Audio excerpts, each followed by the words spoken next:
नमस्कार, प्रभा साक्षी देख रहे हैं आप। आपके साथ मैं हूं अंकित सिंह। मायावती ने कल अपना जन्मदिन मनाया। हालांकि मायावती का जन्मदिन था, लेकिन बीएमसी में चुनाव चल रहे थे, आज नतीजे आ रहे हैं। लेकिन मायावती को लेकर जो खबरें कल से लगातार चल रही हैं, उस पर समीक्षाएं लगातार लिखी और पढ़ी जा रही है। और यही सोचा कि मायावती 2027 में जो चुनाव होने हैं उत्तर प्रदेश में, उसको लेकर क्या रणनीति बना रही हैं, क्योंकि मायावती भी एक बहुत बड़ी फैक्टर उत्तर प्रदेश में रही हैं। 4 बार की मुख्यमंत्री रही हैं, उनकी पार्टी बहुमत में भी रही है, उनकी बहुत बड़ी पार्टी रही है, उनकी राष्ट्रीय पार्टी है बसपा। तो ऐसे में मायावती की रणनीति की चर्चा और समीक्षा हम सभी को करनी चाहिए, क्योंकि उत्तर प्रदेश में देश के सबसे बड़े राज्य में राजनीतिक तौर पर 2027 में चुनाव होने हैं, जिसकी तैयारी अभी से ही शुरू हो गई है और मायावती भी इसमें पीछे नहीं दिखाई दे रही हैं। मायावती ने अपना 70वां जन्मदिन मनाया। इस जन्मदिन के दौरान उन्होंने अपना संबोधन भी दिया। हालांकि उस समय एक घटना भी घटी जब प्लग से धुएं निकल गए, उसको लेकर भी तरह तरह की बातें की जा रही। लेकिन मायावती ने किन चीज़ों पर फोकस किया, तो मायावती ने सबसे ज़्यादा जो उनका फोकस रहा वो उनका जो कोर वोट है उसको वो एक बार फिर से साधने की कोशिश कर रही हैं। इसके अलावा ब्राह्मणों को लेकर एक बार फिर से वो एक तरीके से अपनी सिंपैथी दिखाने की कोशिश कर रही हैं। 2007 में जब मायावती की सरकार पूर्ण बहुमत के साथ 206 सीटों के साथ बनी थी, तब ब्राह्मण वोट उनके साथ जुड़े थे। और यही कारण है कि सतीश चंद्र मिश्र, जो कि मायावती के बेहद करीबी रहे हैं, उन्हें नंबर 2 माना जाता था उस सरकार में, और पार्टी में भी नंबर 2 की हैसियत से वो बहुत दिनों तक रहे हैं। यही कारण है कि इस बार भी मायावती ब्राह्मणों के समीकरण को साधने की कोशिश कर रही हैं, और उन्होंने साफ तौर पे कह दिया कि ब्राह्मण की उपेक्षा की जा रही है योगी आदित्यनाथ की सरकार में। और हाल में हमने देखा है कि किस तरीके से बीजेपी के जो ब्राह्मण विधायक थे उन्होंने गोलबंदी की थी, बैठक की थी, काफ़ी सुर्खियों में रहा था ये पूरा मामला।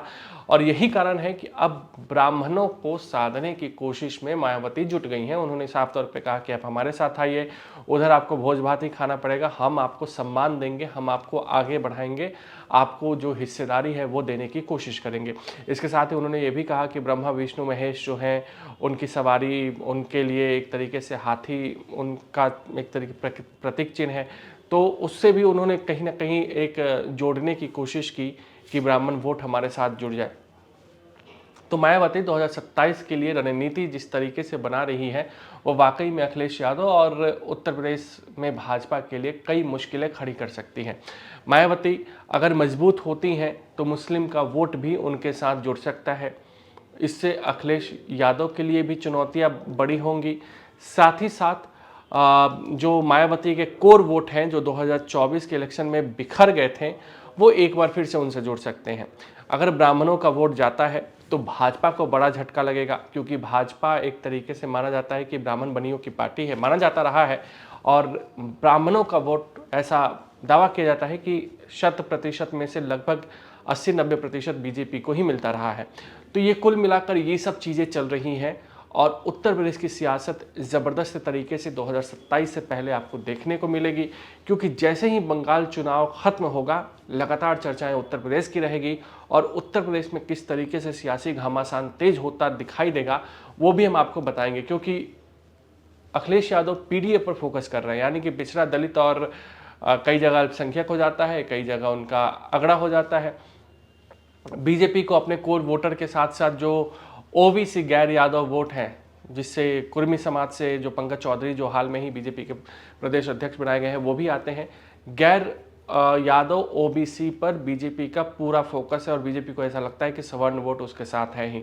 तो कुल मिलाकर उत्तर प्रदेश की जो जातीय समीकरण है उसको बनाने की और साधने की कोशिश हर पार्टी की ओर से की जा रही है। मायावती भी अपने स्तर पर चुनावी रणनीति बनाने की शुरुआत कर चुकी हैं, कार्यकर्ताओं में जोश भरने की कोशिश की जा रही है, और देखना होगा कि मायावती कितनी मजबूत होकर 2027 में उत्तर प्रदेश का असेंबली चुनाव लड़ती हैं।